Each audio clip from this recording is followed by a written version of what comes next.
Það er svo gott að vera svona síðast að það er rosa lítið útskýra. Það er allir hinir búnir að útskýra.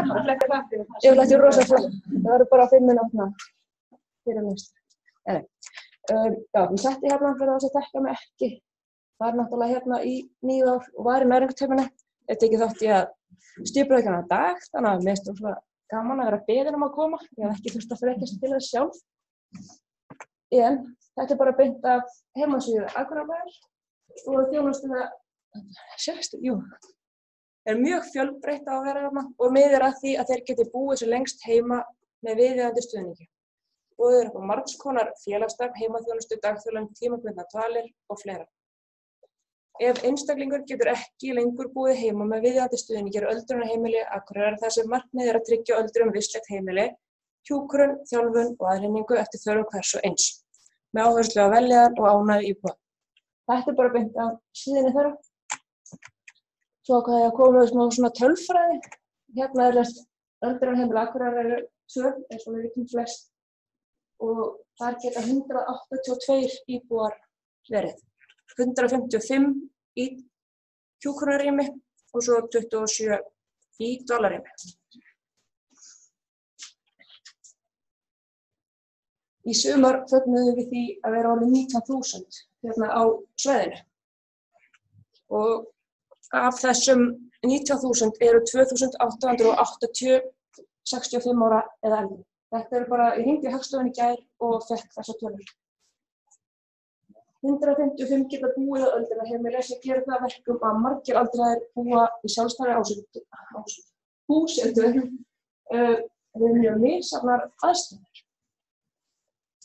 Þetta er ekki nema, þetta er reikna hvað margir íbúar Akureyrar geta búið á stofnun.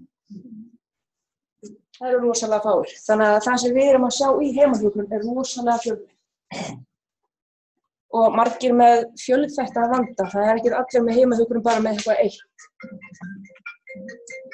Heimahjúkrun er með svona cirka 280 skjólstæðinga áskrá. Það er mismikilli þjónustu. Sumir eru einu sinni í mánuði, einu sinni í viku, á meðan aðrir eru svona nánast á 2 tíma fresti á dag, alla daga. 90% skjólstæðingar okkar eru eldri en 65 ára, en við erum að sjálfsögðu með börn og elsti skjólstæðingur er 99 ára. Óformleg könnun á þess að ég hafi farið með vigtina og heimsótt alla þessa 280 eða 90% af því er vannar eða á við einhvers konar næringarvandamál stríða.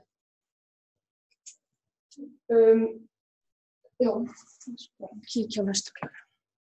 Og eins og búið að koma fram í flestum fyrirlestrum, þá er næringur rosalega mikilvæg. Bara fyrir það að geta búið heima. Ef fólk fer að nærast illa, hvað erum við að gera við allt þetta fólk? Þegar 155 geta búið á hjúkrunarheimili. En, já. Þannig að þetta er rosalega há tala sem er heima.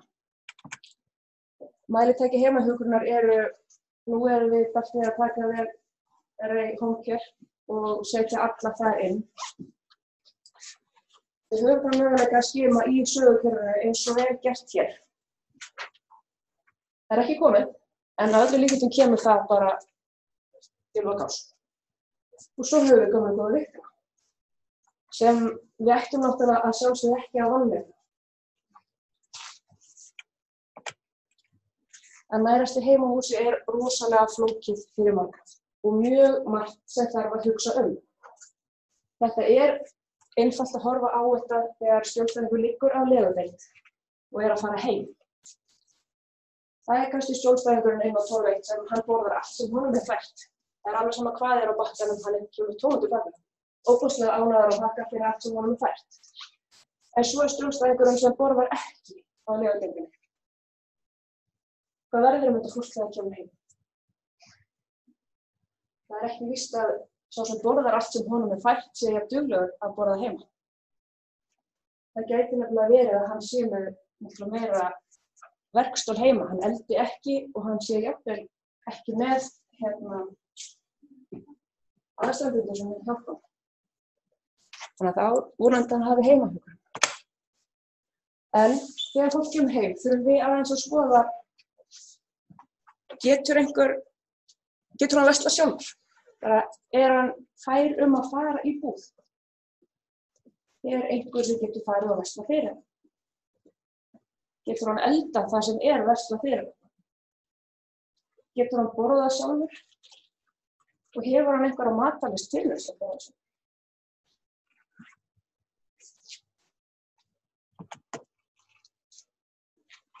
Það sem við getum gert heima 1944. Þetta nú svona fersku fljótlegir réttirnir fyrir sjálfstæða búsetu. Einhvern tímann var þetta fyrir sjálfstæða Íslendinga en ég passi eiginlega betur. Ég geri það rosalega mikið þegar ég fer heim til fólks að mikið af lyfjum geymt í ísskáp. Ég þarf oft að fara í ísskáp, hvort sem það eftir insúlíni eða einhverjum safa eða mjólk eða einhverju. Mér finnst ég sjá rosalega oft annaðhvort fullan ísskáp af ekki alltaf lambalæri en þetta sem betur fer komin aftur fjölbreytni í þetta. En það oft þetta í ísskáp. Það í boði að fá heimsendan mat frá Hlíð eða matsmiðjunni. Það komin 2 veitingastaðir sem bjóða upp að heita mat í hádeginu og seinni partinn. En þá þarf fólk að geta sótt það. Það ekki heimsending þar. Einhverjir geta farið í búð og elda sjálfir. Svo náttúrulega næringardrykkir og margir leggja kostnaðinn aftur fyrir sig. Finnst þið dýrir að eitt svona lítið flaska kostar einhverja 100 kalla. Og það ekkert allir sem fá niðurgreiðslu. Mér finnst ég að fá þetta fyrir mikið af einhverjum höfnunum fyrir niðurgreiðslu og svo næring plus sem margir aldrei bara vita ekki um. Mér finnst ég alltaf vera að útskýra fyrir fólki hvað þetta og hvað þetta sniðugt og ég held að svo að fáir að nota þetta miðað við hvað þetta frábært. Já, heimsendumatur. Þetta ofboðslega góð hugmynd þegar maður útskrifar af sjúkrahúsi. Bara, þetta ekkert vandamál, hann bara að senda mat heim. Matseðillinn 4 vikur sögunar.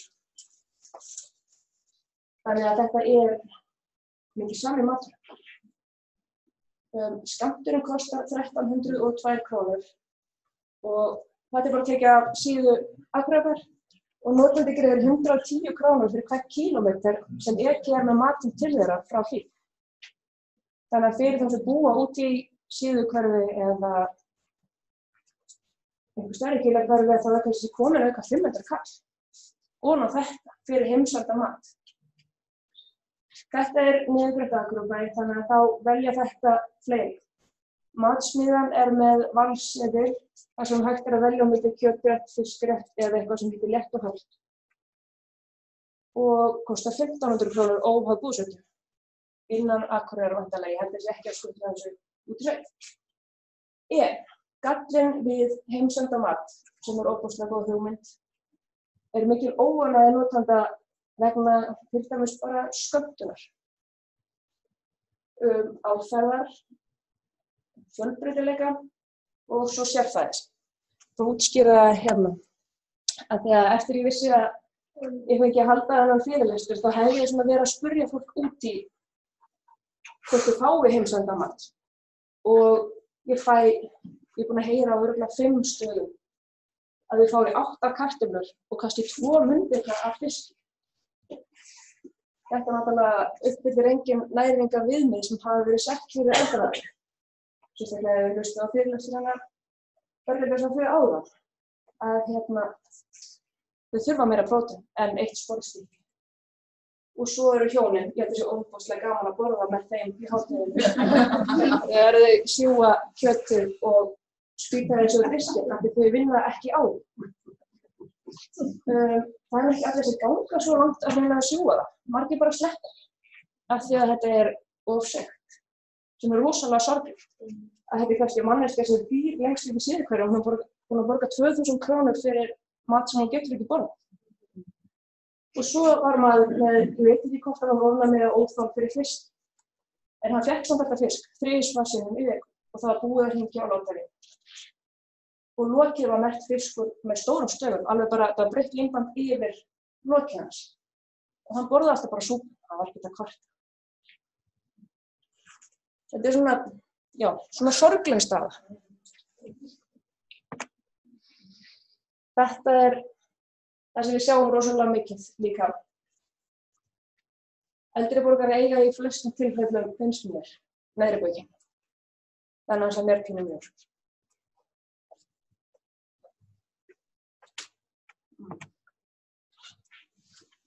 Þetta finnum maður í öllum skólum.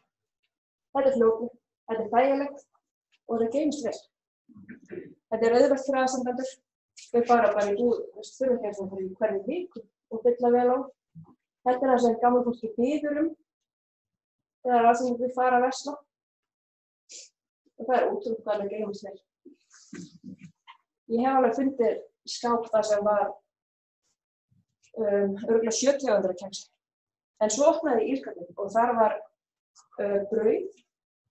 Það hálfpartið skreið hvæsandi, það var svo gamalt og mikið. Það var eini maturinn í ísskápnum.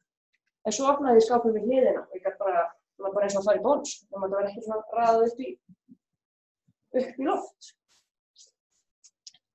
Þannig að svona til að svara svona nafninu á fyrirlestinni, þá þetta áhyggjuefni. Hvernig næringarástand aldraðra í sjálfstæðri búsetu Og með vaxandi fjölda aldraðra held ég að þurfi að fara að hugsa þetta aðeins lengra. Einhverjar hugmyndir? Eða spurningar? Það má líka spyrja. Þetta aðgröfar bara greið ekki niður, aðgröfar greiði niður matinn frá Hlíð en ekki frá matsmiðinni. Það ekki rétt. Já, það rétt. Ég bara veit ekki. Þeir velja fyrirtæki sem eigin fyrirtæki og greiða það niður en ekki annan fyrirtæki. Það er ekki að borga samtímastaðar. Við svakkinn á 500 frá þetta. Borga samtíma fyrir. Er það ekki fyrir? Það er okkur. Það er dýrar. Það er svínasúrt og bakað bein. Þetta finnst ykkur að fá svínasúrt og bakað bein. Herru, þetta matinn þegar ég var að vinna því. Svínasúrt og kartöflusalat. Þið skimir núna, það ekki? Við erum að taka okkur rosalega mikið á núna. Nú verið að fara að taka þetta ræði homecare skrefinu lengra. Og hvað hafið lagt upp fyrir hvað að gera við skimunum? Hvernig breiðistu við? Sendur náttúrulega bara beiðni til heimilislæknis gegnum heilsugott og fáum ekki svar. Nei, það er ekki komið lengur. Við þurfum Já, til nú allir einum búinum svona að það var til í rækjörðu sem ég áður ekki hluta en þau gaf og það til meðferðarbók sem sagt leiðbeiningar meðferðir þannig að þessi viðfangsefni sem koma út flaggaðir frá rækjörðunum það hægt að finna það kafla sem segir að kemur vannæring það því kafli sem heitir vannæring og það hægt að lesa sig Já. Það sem nefnilega rauðsett að hafa einhvern líkil sem þess að fara eftir. Já, það er náttúrulega næringarráðgjafi í starfi á heilsugæslunni sem við gætum 2 daga í mánuði. Þannig að við gætum kannski Já, gætum við þjónust eftir 3 ár. Já, sagt.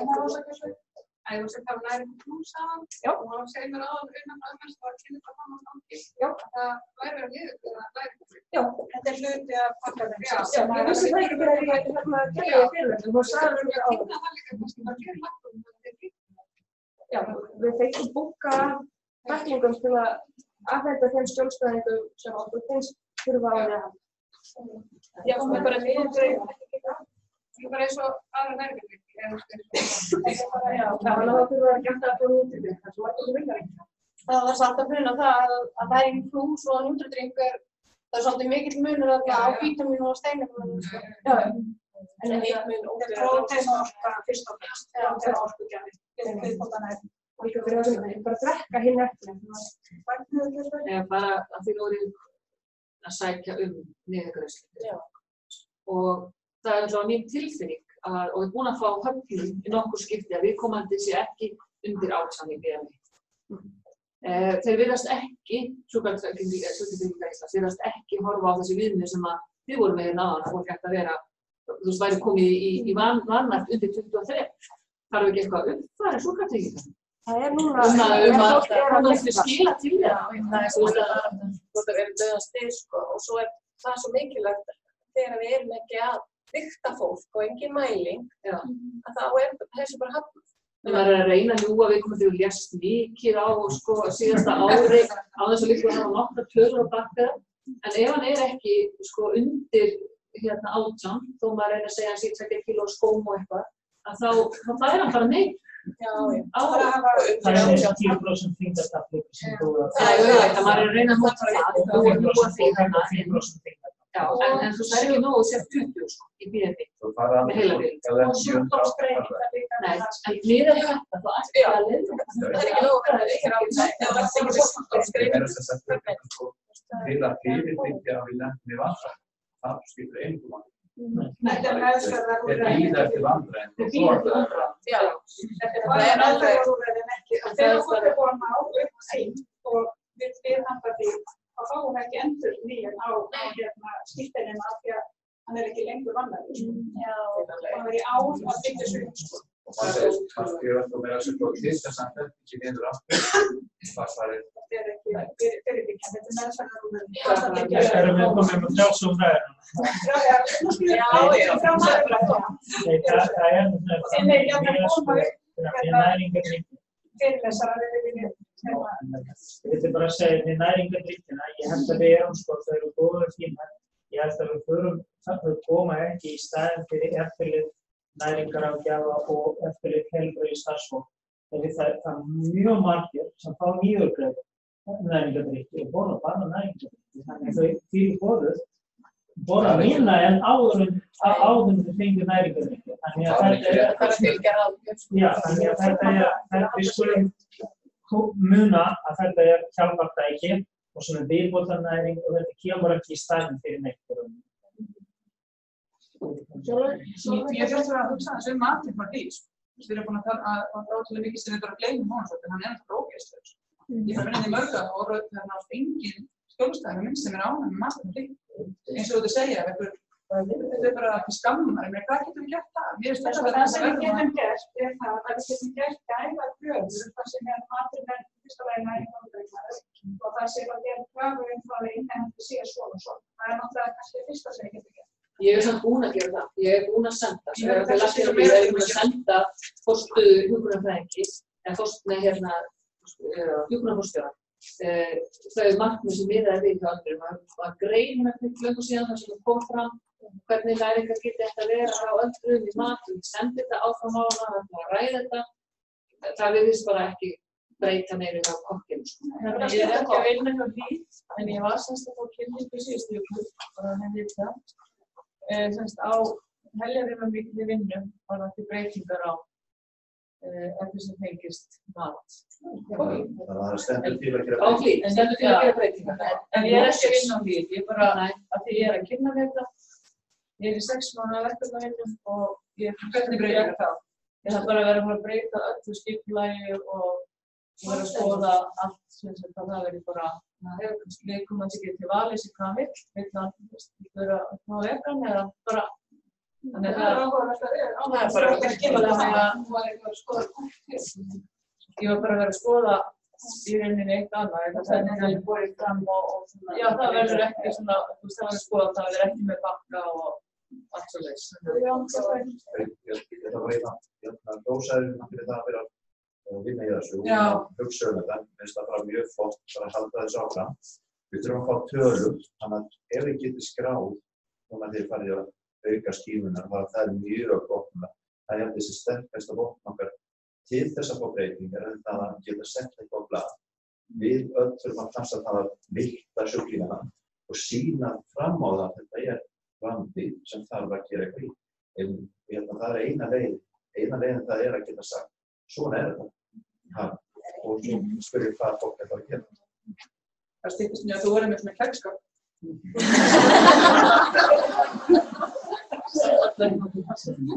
Ég hef fólk segja sem að við fá mat heim svo fínt. kemur svo einhver sjúkrahús eða fyrst maturinn hér á sjúkrahúsinu miklu betri, hvernig stendur á þessu? Það er spurning. Maturinn góður. Það annars eitthvað að hafa góðan mat og það náttúrulega skiptir mjög miklu máli því það alltaf sama hvað bollur, hann aldrei nýttist aldrei neina með að nýta því að það fyrsta skilur að maturinn sé einhver að fáða og reyna samstöðu.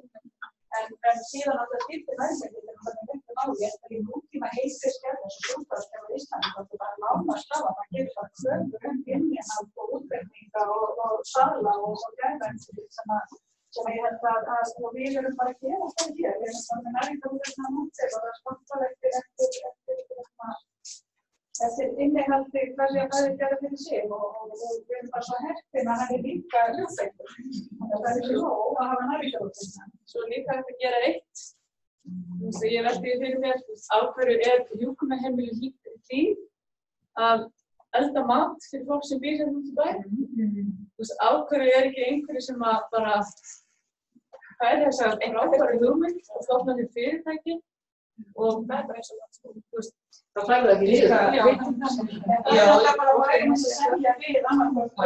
Já, ég veit að það er eitthvað fyrirtæki sem að fer á stað, það er alls staðar erlendis. Það er einhver náttúrulega aldrei að selja matnum og mér aldrei græða Nei, en matsmenn eru að kjöpa allir. Já, Þetta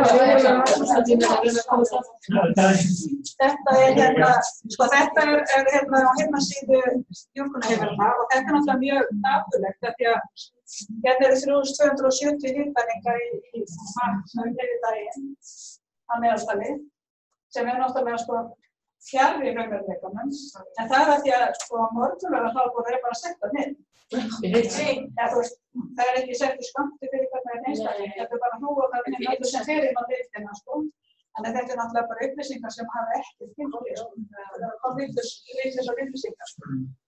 Það er að skoða þetta flóta tölur. Það er líka að skoða Sóltún, það er búið að vera mikla breytingar þar. Og hún Guðný er næringarfræðingur og búið að vera mikla breytingar hjá henni. Líka í sambandi með tímana, matmálstímana, að þeir skipta líka rosalega mikið máli. Nú er ég að gera rannsóknir á Landspítala og öldrunardeildunum. Og það er svo þröngt bilið á milli matmálstímana að fólk hefur eiginlega enga list þegar það er komið að hádegismat sem á að vera sem stærsta máltíð dagsins, það er hádegismaturinn. Það þurfa að borða jafn mikið kalorífjölda sem hitaeiningar í hádeginu og í kvöldmatnum og eiginlega ekkert í millumálum. Það var ekki neitt. Það var bara 60 hitaeiningar meðaltal í kvöldkaffi og rétt yfir 100 í kaffitímanum. Og það var eitthvað lítið í hádeginu, það var svo stutt bilið þarna á milli, það er rétt búið að borða morgunmatinn, það tekur sinn tíma í að borða. Svo þegar það er rétt búin að borða, rétt að koma svo fyrir, þá var næsti bakki kominn. Þannig að þetta var skoðað við þetta á Sóltunni og það var reynt að færa þessast tímana, reynt að aðlaga þá að öldruðum og það kom rosalega vel út. Það er líka eitt sem var að skoðast. Ég er komin eftir, eins og það gerist núna eftir smá svona umhugsun, það er að koma ég með 3 punkti viðbót sem ég get svari Guðjóni sem spyrir hérna áðan hvað að gera þessi aldra sem við sem læknar, ég held að við förum að læra betur og til einhverjum það vinnubrot að vinna í teimi líka. Við erum ekki nógu duglegir því. Og eins og við sjáum, það er fjöldi frábæra samstarfsaðila hjá hjúkrunarfræðingar, næringarfræðingar, talmeinafræðingar og fleiri sem við getum deilt þessi vinnu með. Þetta er eitt. Svo annað er, ég held að við þurfum að berjast fyrir því að við sjáum að þessi fjölveikir, hrúmir aldraðir eru í vaxandi mæli að koma sjúkrahús og eins og ég sagði okkar kerfi er ekki alveg tilbúið til þess að taka það. Við þurfum að berjast fyrir því að alls staðar eru stofnaðar bráða og öldrunardeildir. Það sem sjúklingum kemur inn teimi metur strax án þess að þurfa að hringja og kannski þetta. Það er bara sjúklingum kemur inn teimi metur það þetta, það að vera, sem við þurfum að vera talsmenn þess, framtíðin með þessu. Og svo þriðja sem þetta það sko eins og gott að heyra að þessi nota þessi staða mats við hjartatæki. Það til matstæki fyrir bráða innlækni sem bara 60 spurningar. Þetta hljómar mikið, en ef þið eru búin að leggja þarna í næringarskýringunni, hvað margar spurningar? 15? Ekki 15, það svolítið. Taka enga stund. Já, en það 15 spurningar þar, legosár, það ekki að skíma fyrir það. Hvað margar spurningar þar? Hvað margar bylduspurningar og ráð? Þannig ef við erum að taka síkvor mælitæki fyrir sig, sem við þurfum að gera, kannski 150-200 spurningar, í staðinn fyrir að við svörum 60 og það fáum úr þessu eftir þeim bylduhvarfa, næringarhvarfa, skilur. Já, þannig það bara svo við segjum það. Og þetta þarf ekki neina sérstaklega kunnáttu í öldrunarlækningu til þess. Þetta bara spurningar sem þau svara já og nei og ekki endilega læknir. Það hjúkrunarfræðingur, það aðrir þjálfi sjúkraliði, hver svona sem svara það hver aðgengulegri teimina. Og þarna kemur út úr þessi mat. Næring vandamál bildur, ekki vandamál bildur, þannig að það hægt að fókusera svolítið meira. Og þið að gera þetta í dag, eða í heimildisverð? Við erum að fara í... Þessi listi sem þið eru að fara það, já. Já, það bara verið, ég var bara með á síðustu vegum, það svona verið að koma þessu afstæð. Það getur rosalega lítið svar og það er eins og þetta sem sagt í gangi að fara í gangi. Kom þessi miklum stærritæki, 250-300 spurningar. Þetta eru 60, til dæmis fyrir bráða, fyrir sjúkrahúsi, sem dæmi svona, við þurfum að finna einhverja leiðir, það eru 60 spurningar mjög minna fyrir sem 40 eða fyrir sem 20. Þannig ef við mátt ekki að gera frá neitt, matstæki fyrir allt saman, Já, við fann að nota. Sko, það verið að forrita það, en máli að það fólk finna lítið skemmtist. Þetta eitthvað nýtt og fólk svo hljóma 60 ekki vel. Já, en þar með sagt, það skýta Landspítala að skíma fyrir verkjum, næringu, bíldum og legosár að minnstu kosti. Já, það bara lögbundið skylda. Bara þessi spurningar eru, svo það sem gerist, og eins og ég sé persónulega Landspítalann í sambandi við spurningar, það kemur aðstandendur til dæmis. Við komum að segja, já, hann að grennast. Og við erum að ræða að hann ekki að borða. Þannig ég kaupi alltaf mat, setti frysti og ég ekki að borða, og hann ekki að borða. Þannig að við vitum, og hjúkrunarfræðingur eða læknir kynnti kortlega og svo þetta ekki skrá neitt staðar. Svo kemur næst og segir bara, já, við ætlum að setja mamma og pappa í ristilspöllum og magarspöllum að finna út af því að börja mér að grennast.